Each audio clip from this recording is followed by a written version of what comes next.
Welcome dear students. Coordinate geometry के अंतर्गत आज हम स्ट्रेट लाइन टॉपिक स्टार्ट करेंगे। कोऑर्डिनेट ज्योमेट्री का यह फर्स्ट वीडियो है।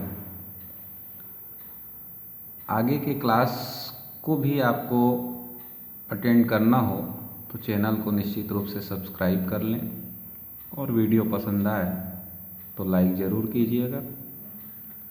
कोऑर्डिनेट ज्योमेट्री के अंतर्गत सरल रेखा एक बहुत ही महत्वपूर्ण टॉपिक है। हम इसका विस्तार पूर्वक आपको यहाँ अध्ययन कराएंगे। तो चलिए प्रारंभ करते हैं आज का क्लास। तो सरल रेखा, हम पहले से रेखा से परिचित हैं। रेखा समरेख बिंदुओं का एक समुच्चय होता है जिसकी लंबाई अनंत होती है, दोनों ओर तीर के निशान होते हैं और रेखा खींचना हमको पहले से आता है। इस कक्षा में हम रेखा के समीकरणों के विभिन्न रूपों का अध्ययन करेंगे।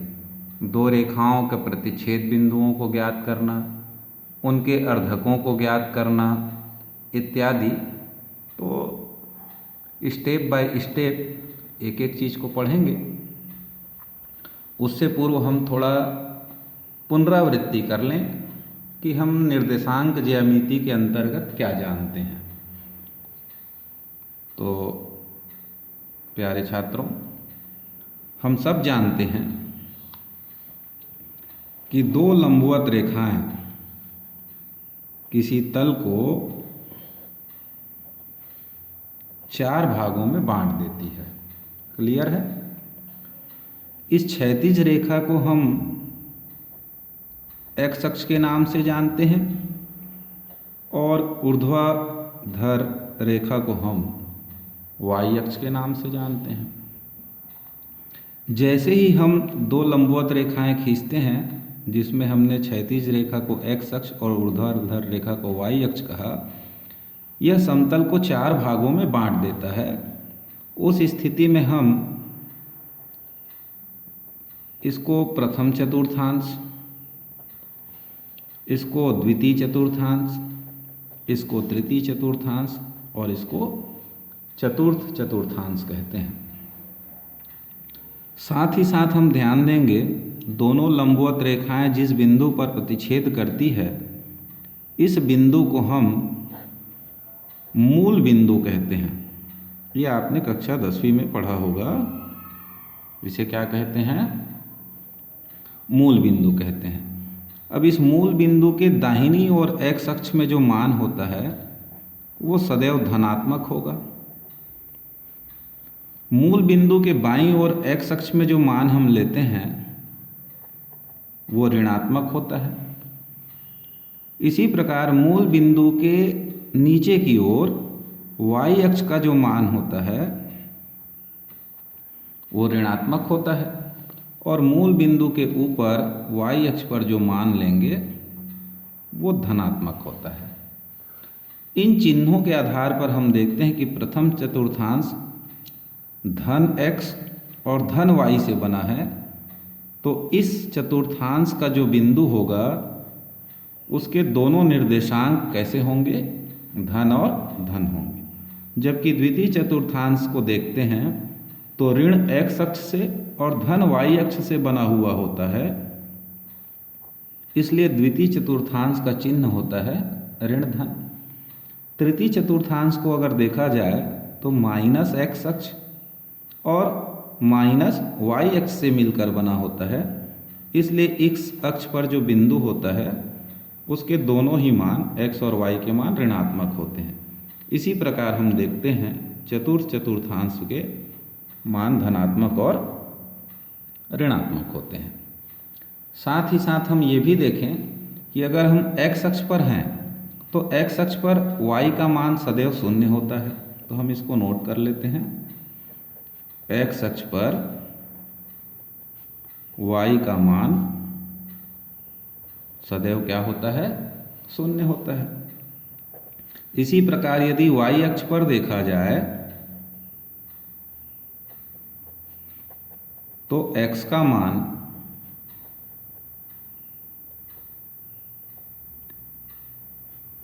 सदैव शून्य होता है। जो x निर्देशांक होता है उसको हम भुज कहते हैं और y निर्देशांक को हम कोटि के नाम से जानते हैं।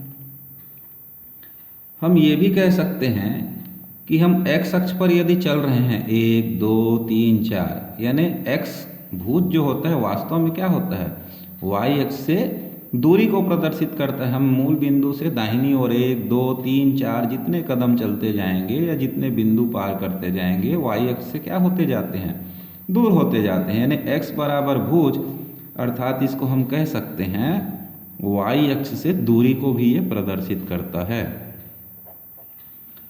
y बराबर कोटि कहा गया है तो ये किसको प्रदर्शित करता होगा, x अक्ष से दूरी को प्रदर्शित करता है। अब हम देखेंगे जो मूल बिंदु नाम आया तो इस मूल बिंदु का निर्देशांक हम कैसे देंगे। यहाँ x का भी मान 0 होता है, y का भी मान 0 होता है, तो हम इसे शून्य शून्य कहते हैं। हमने छोटी कक्षा में ये भी पढ़ा है कि किसी बिंदु को ग्राफ पर कैसे निरूपित करते हैं, तो इस पर हम अभी यहाँ चर्चा नहीं करेंगे। तो ये कुछ कार्तीय निर्देशांक या ग्राफ पर आधारित कुछ महत्वपूर्ण बातें थी जो मैं आपको स्मरण कराया। अब हम कक्षा 10वीं में एक और सूत्र पढ़ करके आए होंगे, वो है दो बिंदुओं, मान लीजिए वह क्या है, P है जिसका निर्देशांक x1 y1 तथा दूसरा बिंदु यदि Q हो x2 y2 के बीच की दूरी का सूत्र जिसे हम PQ से डिनोट करते हैं और लिखते कैसे हैं, root of x2 minus x1 का square plus y2 minus y1 का स्क्वायर। ठीक, इस पर एक प्रश्न देख लेते हैं। तो हमारे सामने प्रश्न है, बिंदु 5 ऋण 4 तथा 7 ऋण 5 के बीच की दूरी ज्ञात कीजिए। अब जैसे इसको हल करना हो तो नाम तो दिया नहीं है बिंदु का, तो हम इसको 5 ऋण 4 लिख लें, 7 ऋण 5 ही हमारा दिया गया बिंदु है। हम यही इसको x1 y1 है बता सकते हैं और ये x2 y2 है बता दिया। अब चूंकि नाम नहीं दिया है तो साधारण रूप से दूरी बराबर लिख लीजिए, x2 माइनस x1 का whole square plus y2 minus y1 का होल स्क्वायर इन रूट। ठीक है, अब x2 का वैल्यू देखिए क्या है, यहाँ पर 7 है तो 7 रखेंगे, ऋण x1 का वैल्यू 5 है तो 5 रख दीजिए, होल स्क्वायर। y2 का वैल्यू देखते हैं -5 है, माइनस फार्मूला का, और y1 का वैल्यू माइनस में है और यहाँ ऑलरेडी एक माइनस साइन है, तो दोनों माइनस साइन को मल्टीप्लाई होने पर क्या मिलेगा, प्लस साइन हो जाएगा। अब हम आगे बढ़ें, 7 में 2 गया, 2 बचेगा, उसका वर्ग हो गया, एक माइनस में है एक प्लस में है तो डिफरेंस इसका क्या मिलेगा, -1, तो उसका स्क्वायर हो गया। 2 का स्क्वायर लेंगे तो 4 और 1 -1 का स्क्वायर +1, और ये हमारा √5 इसका आंसर आएगा। इसके बाद हमारे कोर्स में आ जाता था सरल रेखा का समीकरण, पर उसमें जाने से पहले मैं आपको और कुछ बातों को यहाँ ध्यान दिलाऊंगा। तो देखिए, तो अब हम चर्चा करेंगे उस बिंदु का निर्देशांक जो दो दिए गए बिंदुओं को मिलाने वाली रेखाखंड को एक दिए गए अनुपात में विभक्त करता हो। अब आप देखेंगे, सपोज यहाँ P कोई पॉइंट है x1 y1, ठीक है, और ये कोई दूसरा पॉइंट है Q जिसका निर्देशांक मान लेते हैं x2 y2 है। अब इन दोनों को हमने मिलाया तो एक रेखाखंड प्राप्त हुआ। अब हमको उस पॉइंट को निकालना है जो इस रेखा को दिए गए अनुपात में विभक्त करता है। अब हम मान लीजिए मैं कहता हूँ कि यहाँ कोई बिंदु R है, ठीक है। तो इस पॉइंट को निकालना तो हमको बताना होगा या प्रश्न में बताना पड़ेगा कि ये जो R पॉइंट है ये पी क्यू को मिलाने वाली रेखाखंड को m अनुपात n, m रेशियो n में डिवाइड करता है। अब जरूरी नहीं है कि R जो है इन दोनों के बीच में भी ही हो, R इन दोनों के मिलाने वाली रेखा के बाहर भी कहीं स्थित हो सकता है। तो जब ये R पी क्यू के बीच में होगा उस स्थिति में हम उसे अंतः विभाजक कहेंगे, और जब R पी क्यू को मिलाने वाली रेखा खंड के बाहर कहीं स्थित होगा, ठीक, जैसे कि यहाँ पर मैं दिखा रहा हूँ R, तो उस स्थिति में हम बाह्य विभाजक कहते हैं। तो अब इस R का निर्देशांक ज्ञात करने के लिए जिस फार्मूला का हम इस्तेमाल करते हैं, इस फार्मूला को हम डिराइव भी कर सकते हैं, पर हम केवल यहाँ फार्मूला को लिखें तो बेस्ट है। तो x इज इक्वल टू होता है m, ठीक। अब मैं यहाँ m और n से डिनोट किया हूँ और हमारे बुक में m1 और m2 से प्रदर्शित किया गया। तो यहाँ लिखेंगे R पी क्यू को m1 अनुपात m2 में अंतः विभाजित करे, तब x बराबर जो फार्मूला बनेगा m1 x2 plus m2 x1 upon m1 plus m2 होता है। और y इज इक्वल टू लिखते हैं m1 y2 m2 y1 upon m1 plus m2। यही फार्मूला अगर वह बाह्य विभाजक हो जाए तो जो प्लस साइन है उसको आप माइनस साइन में चेंज कर दीजिए। तो जब R क्या हो, बाह्य विभाजक हो, तो प्लस जो है माइनस में चेंज हो जाएगा। इसी प्रकार अगर m1 और m2 दोनों का मान बराबर हो, अर्थात 1:1 हो जाए या 2:2 हो जाए, तो उसका भी मतलब 1 हुआ। m1 और m2 बराबर का मतलब होता है कि जो R है वो पी क्यू का कैसा बिंदु होगा, मध्य बिंदु हो। तब हम x बराबर लिखते हैं x1 प्लस x2 अपॉन 2 और y बराबर लिखते हैं y1 प्लस y2 अपॉन 2। इस प्रकार हम तीनों को R का निर्देशांक इस प्रकार लिख सकते हैं, जब R पी क्यू का बाह्य विभाजक हो, तो ये ब्रैकेट में आप देख रहे हैं, ऊपर बताया मैं क्या है, ठीक। उसके बाद अंतः विभाजक हो R, तो R का निर्देशांक कैसा होगा m1 x2 minus m2 x1 upon m1 minus m2 comma m1 y2 minus m2 y1 upon m1 minus m2, ठीक है। और जब ये R मध्य बिंदु हो उस स्थिति में R का निर्देशांक हम लिखेंगे x1 प्लस x2 अपॉन 2 और y1 प्लस y2 अपॉन 2। अब इस सूत्र पर आधारित एक दो प्रश्न हल करके देख लें। तो एक उदाहरण लेते हैं।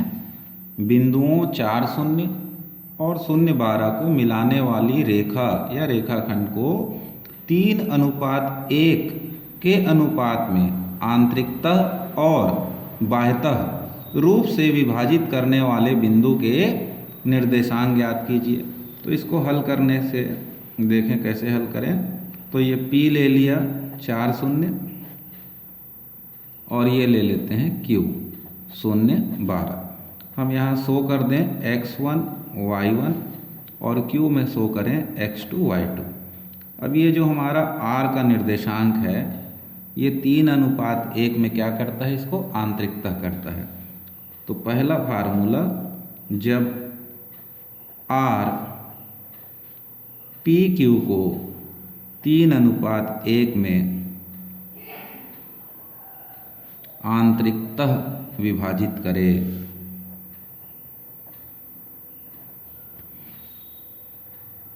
तब x बराबर क्या फार्मूला था, m1 x2 m2 x1 upon m1 plus m2।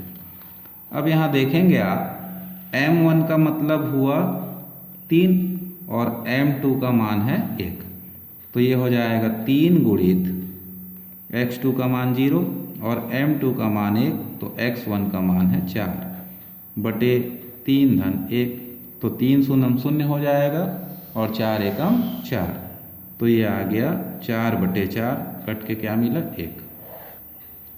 फिर हम y इज इक्वल टू निकालेंगे, तो m1 y2 plus m2 y1 upon m1 plus m2, तो 3 इंटू 12 और 1 इंटू 0 अपॉन 3 प्लस 1, तो 4 निया 36। तो जब r आंतरिकता होगा तो इसका निर्देशांक क्या आ जाता है, 1 और 9। अब देखते हैं जब r बाह्यता विभाजित करे उस स्थिति में x इज इक्वल टू क्या लिखेंगे, m1 x2 minus m2 x1 upon m1 minus m2, same बनेगा 3 इंटू 0 माइनस 1 इंटू 4, 3 माइनस 1 हो जाएगा। ठीक, तो 3 शून्य शून्य 4 एकम 4, तो ऋण 4 बचा और यहाँ आ जाएगा 2, कटाएंगे तो ये मिलेगा -2। y के लिए हल करिए, तो m1 y2 minus m2 y1 upon m1 minus m2, 3 गुणित 12 ऋण 1 गुणित 0 हो जाएगा, केवल बीच में माइनस आया, तो 12 तिया 36 बटे 2, तो इसका मान क्या मिलेगा 18। इस स्थिति में r जो हमारा आएगा वो कैसा आएगा, -218। ठीक, देखते हैं त्रिभुज का केंद्रक। ठीक, अब त्रिभुज का केंद्रक से हमारा तात्पर्य क्या होता है, तो जो त्रिभुज की तीनों भुजाएं हैं, इसका मध्य बिंदु मान लेते हैं BC का मध्य बिंदु P है, AC का मध्य बिंदु Q है और AB का मध्य बिंदु R है। तो इस मध्य बिंदु को A से मिलाने वाली रेखा को ही हम क्या कहेंगे, माध्यिका कहते हैं। A से P को जो मिलाने पर रेखा हुआ, अर्थात शीर्ष और उसके सम्मुख भुजा के मध्य बिंदु को मिलाने वाली रेखा को क्या कहते हैं, माध्यिका। तो ऐसे ही इसमें त्रिभुज में 3 माध्यिकाएं होंगी, AP, BQ और CR।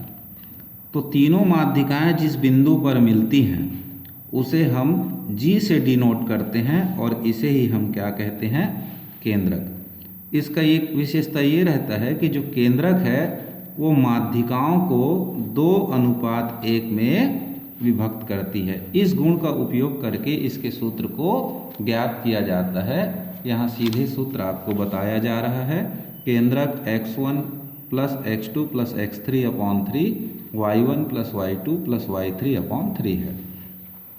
फिर हम देखते हैं त्रिभुज का अंतः केंद्र। अब अंतः केंद्र से क्या तात्पर्य है, तो जो कोण A है इसका एक समद्विभाजक होगा। मान लीजिए ये इस कोण A का समद्विभाजक है, ये कोण B का समद्विभाजक है और ये कोण C का समद्विभाजक है। तो तीनों कोणों के समद्विभाजक जिस बिंदु पर मिलते हैं उसे हम त्रिभुज का अंतः केंद्र कहते हैं। और इस अंतः केंद्र का निर्देशांक लिखने से पहले एक चीज़ बता दें, शीर्ष A के सामने वाली भुजा की लंबाई को स्मॉल a माना जाता है। वो हल करने से जो भी आता हो उस मान को निरूपित किससे करेंगे, स्मॉल a। B के सम्मुख भुजा को हम स्मॉल b से और C के सम्मुख भुजा को स्मॉल c से रिप्रेजेंट करते हैं। तब अंतः केंद्र का निर्देशांक हमारे पास होता है ax1 plus bx2 plus cx3 upon a plus b plus c। y के लिए ay1 plus by2 plus cy3 upon a plus b plus c। फिर आते हैं त्रिभुज का परिकेंद्र। तो परिकेंद्र त्रिभुज की भुजाओं के लंबार्धकों के संगमन बिंदु को हम त्रिभुज का परिकेंद्र कहते हैं, परंतु उसके लिए कोई स्पेशल यहाँ पर फार्मूला आपको नहीं बताया जाएगा। जब उस पर प्रश्न पूछा जाएगा उस स्थिति में हम उसको कैसे ज्ञात करते हैं आपको बताएंगे। अब आ जाइए त्रिभुज का क्षेत्रफल। तो एक त्रिभुज के शीर्षों का निर्देशांक यदि हमको ज्ञात हो तो हम त्रिभुज का क्षेत्रफल ज्ञात करने के लिए फार्मूला लगाएंगे डेल बराबर हाफ बड़ा कोष्टक में x1 फिर छोटा कोष्टक में y2 minus y3 plus x2 फिर छोटा कोष्टक में y3 minus y1 plus x3 y1 minus y2।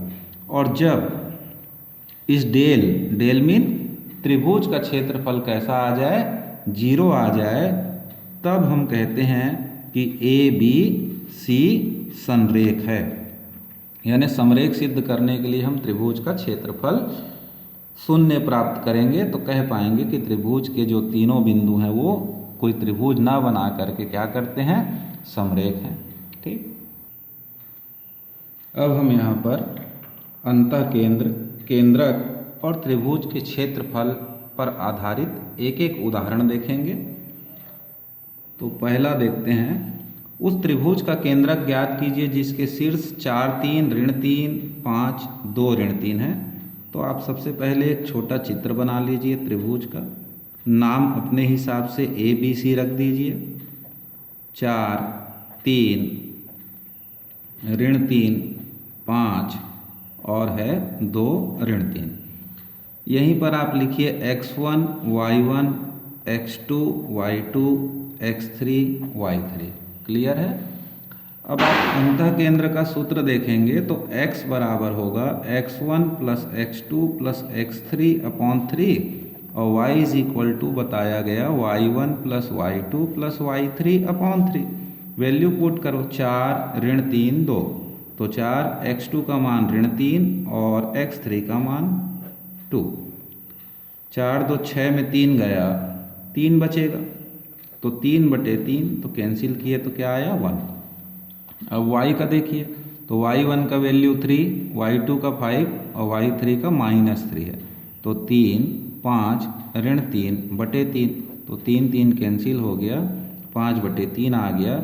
तो आंसर हो जाएगा अंतःकेंद्र 1 5/3।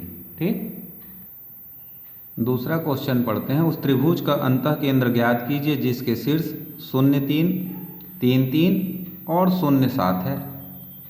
तो इसके लिए आप सर्वप्रथम चित्र बना लीजिए। अब यहाँ आपको x1 y1, इसको x2 y2 कहिए और इसको x3 y3 कहिए। तो अंतःकेंद्र में बताया गया शीर्ष A के सम्मुख भुजा को स्मॉल a, शीर्ष B के सम्मुख भुजा को स्मॉल b और C के सम्मुख भुजा को स्मॉल c कहा गया है। स्मॉल a मतलब पॉइंट BC के बीच की दूरी, तो ये BC बराबर हुआ स्मॉल a।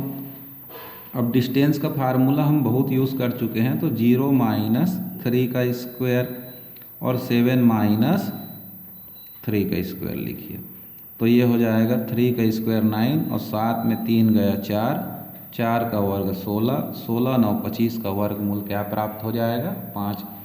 फिर आप निकालिए AC यानी स्मॉल b, तो 0 माइनस 0 हो जाएगा ये, और 3 माइनस 7 स्क्वायर करिए, तो 0 का स्क्वायर 0 और 3 माइनस 7 किए 4 आया, 4 का स्क्वायर हुआ 16 और रूट लेंगे तो क्या मिलेगा 4। फिर आप निकालिए AB जिसको स्मॉल c कहेंगे, तो 3 माइनस 0 लिख सकते हैं और 3 माइनस 3 लिखेंगे, इसका स्क्वायर इन रूट 3 माइनस 0 मतलब 3 बचा, इसका स्क्वायर 9 और 3 माइनस 3 तो 0, तो इसका रूट क्या आ जाएगा 3 आ जाएगा। अब हम फार्मूला लगा लेंगे। हमने ABC ज्ञात कर लिया, तो स्मॉल a बराबर 5, b बराबर 4, c बराबर 3 आया। x1 x2 x3 y1 y2 y3 का मान त्रिभुज से देख करके लिख लिया। अब x बराबर फार्मूला क्या था, a x1 b x2 c x3 upon small a plus b plus c। तो 5 गुणित 0, 4 गुणित 3 और 3 गुणित 0। ऊपर लिखे गए मानों को सूत्र में रखना है। फिर 5 धन 4 धन 3, तो ये हो जाएगा 5 शून्य 0, 4 3 12, 3 शून्य 0, 4 3 7 5 12। ठीक, तो 12/12 आ गया, कट करके क्या मिलेगा 1। फिर निकाल देते हैं y। तो y के लिए formula a y1 by2 c y3 हो जाएगा upon a plus b plus c। तो ये हो जाएगा 5 गुणित 3, 4 गुणित 3 और 3 गुणित 7 और हर में 5 धन 4 धन 3। ठीक, गुणा कर लीजिए। 5 तिया 15, 4 तिया 12, 7 तिया 21, 5 4 9 3 12, 5 2 7 और 1 8 हुआ। हाथ में 1 नहीं आएगा, 2 1 3 1 4 बटे 12, 12 चौक 48 हो जाता है। इसलिए हमारा अंतः केंद्र प्राप्त हुआ 1 4। ठीक, लास्ट क्वेश्चन देखते हैं, त्रिभुज का क्षेत्रफल ज्ञात करना। तो लास्ट क्वेश्चन था त्रिभुज ABC का क्षेत्रफल ज्ञात कीजिए जिसके शीर्ष 3 4 5 6 और 7 8 हैं। तो प्रश्नानुसार एक चित्र बना लेंगे, शीर्षों के निर्देशांक लिखते हुए x1 y1 x2 y2 x3 y3 से रिप्रेजेंट करें। उसके बाद डेल बराबर फार्मूला लिख लीजिए और इस फार्मूला में वैल्यू पुट करेंगे। तो x1 का वैल्यू क्या है यहाँ 3, y2 का 6 और y3 का 8। फिर x2 का देखेंगे 5 है, y3 का 8 हुआ और y1 का वैल्यू 4 दिखाई देता है। x3 का वैल्यू 7, y1 का 4 और y2 का 6, तो 4 ऋण 6। सॉल्व करिए। 1/2 6 में 8 गया ऋण 2, 5 8 में 4 गया 4 और 4 में 6 गया ऋण 2। तो ये हो जाएगा हाफ। 3 दूनी ऋण 6, 5 चौक 20 और 7 दूनी ऋण 14। ऋण 14 ऋण 6 और धन 20 सब मिला करके हो जाता है 0। तो शून्य आया तो आंसर हो जाएगा 0 वर्ग इकाई। तो ये कुछ पुरानी कक्षा में पढ़ा हुआ हमारे पास था और कुछ नया भी आपको यहाँ मिला होगा। इतना अध्ययन करके आप तैयार रहिए, फिर नेक्स्ट वीडियो में हम सरल रेखा में आगे के टॉपिक पर चर्चा करेंगे। ठीक।